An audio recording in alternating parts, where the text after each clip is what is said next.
You would think at the middle point of a 1,020 card set that Topps would have all of the shipping figured out by now, but no, there are some very, very important cards missing from our packages right now. But he does go back to the origins of their high school days.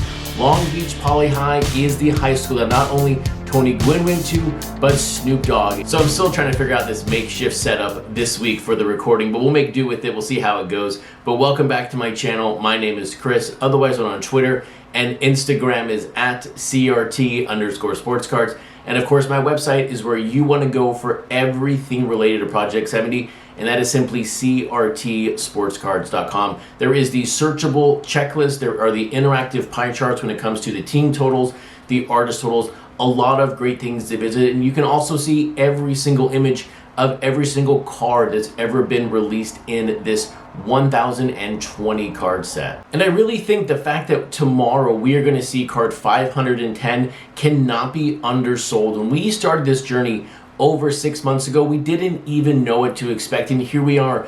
After tomorrow, it's going to be the downward slide to card 1020, and from everything we know at the moment, Topps is going to continue releasing 4 cards per day. This set is going to run for an entire 365 days, so we should still be putting out content and buying cards into February of 2022. But before we get there, there's something important that we all as fans of Project 70 have to get across to Topps and tell them that we deserve some clarity on these cards. A few months ago, Topps started offering up chase cards on certain cards. Apparently, from listening to the artist, every artist gets 1 chase card per release. We started with that King Saladin Fernando Tatis. Now the problem with that chase card was we were never told the print run. Was there 1, were there 10, were there 100 or 500? We don't know, and we've still never seen that card show up. But if there's only 1, I don't expect social media to have that card immediately. But then we've had like Blake Jameson. He had 89 of that Brooks Robinson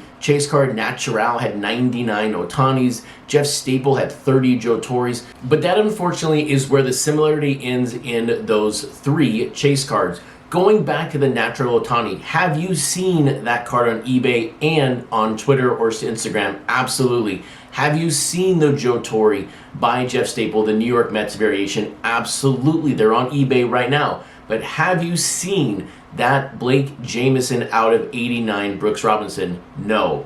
We are nearly 200 cards from that card releasing, and we have yet to see that card. Blake Jameson today said that he purchased 200 base cards. He hit 6 foils, and he had no chase cards in his package, which tells you that there is potential that right now these cards do not exist, and that is a very, very big problem. How can we be being sold a product, yet then those aren't being delivered? But it's not an isolated event. It's not just around the Brooks Robinson. Let's go to Alex Pardee, that thermal predator Fernando Tatis Jr. There are 99 of those, and over the past week and a half, we've seen multiple people talking about the mail they're getting in. Of course, the foils are making the rounds on social media, but have we seen a thermal predator? No, those do not exist right now, and I don't believe for 1 minute that a print run right now of 22,000 on that Tatis, that we wouldn't have seen 1 by now. So now what should we do about it? Whose fault is this? Is it the artist's fault? Absolutely not. Do not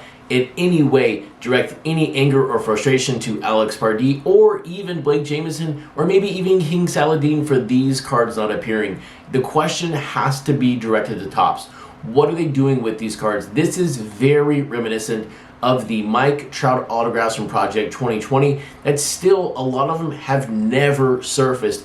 I still don't believe that we've ever seen a Derek Jeter bin baller surface. There is an image of one out there, but I don't believe that's a real card, or at least one that was sent out to a customer. So there is a history here of cards being sold to us that end up never being delivered. I really hope something gets fixed quickly, because you know what Topps is going to do in the coming weeks? They're going to sell us again and again and again on a chase card. And if these do not get delivered, this is a major problem for the set. But now what is not a problem for the set are the 4 cards that released today. We get finally another new player. We get another T206 player and we get 2 Tigers. Can you believe it? The Tigers go from 3 cards in the set to 5 now. Talk about improving their performance quickly in one single day. But first up today is going to be Fernando Torres Jr. by Michael B. We then have Natural with his 10th card, the Ronald Cuny Jr. We then have Blake Jamieson with Miguel Cabrera. And then JK5 finishes the day with Ty Cobb.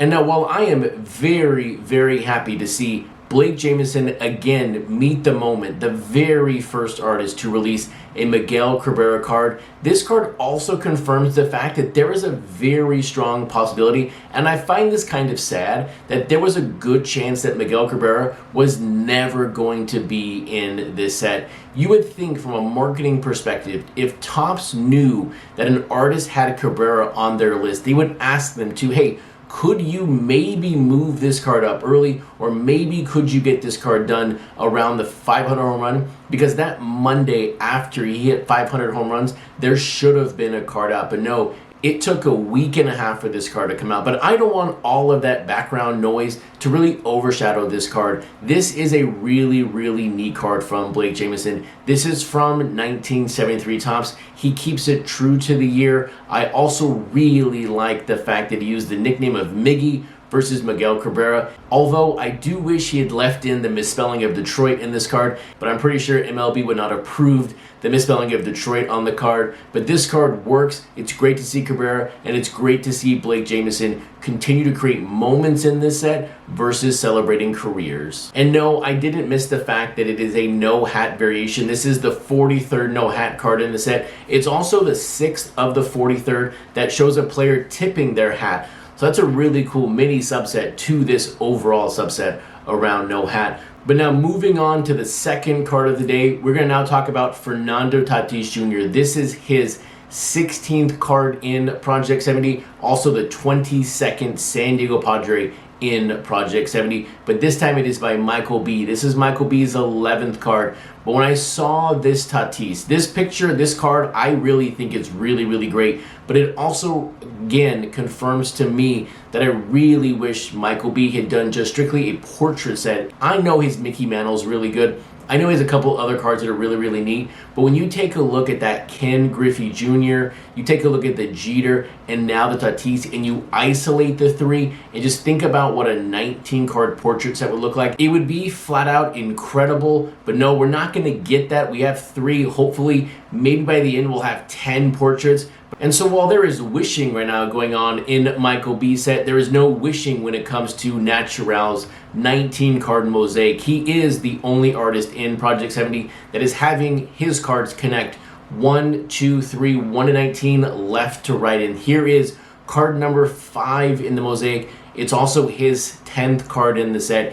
This is Ronald Cuny Jr., and it is from 1997 Topps. And the cool thing with this card, well, there are a lot of cool things with this card, don't get me wrong, is he kept the name at the bottom, Ronald Cuny, very, very true to how it was written in 1997 Topps. But this card, it is very bright. You have, of course, the blue, the yellow, the red, very, very colorful. I joked on Twitter, you need to bring your shades to look at this card. But now, what is the single best thing about this card? Some of you will say, because he kept the lettering to 1997 Topps true to form, that's the best part. Others will say, it's the dirt on the jersey. That's really cool to see. But no, for me, it's a simple fact that I believe I finally solved one of Natural's Easter eggs in his cards.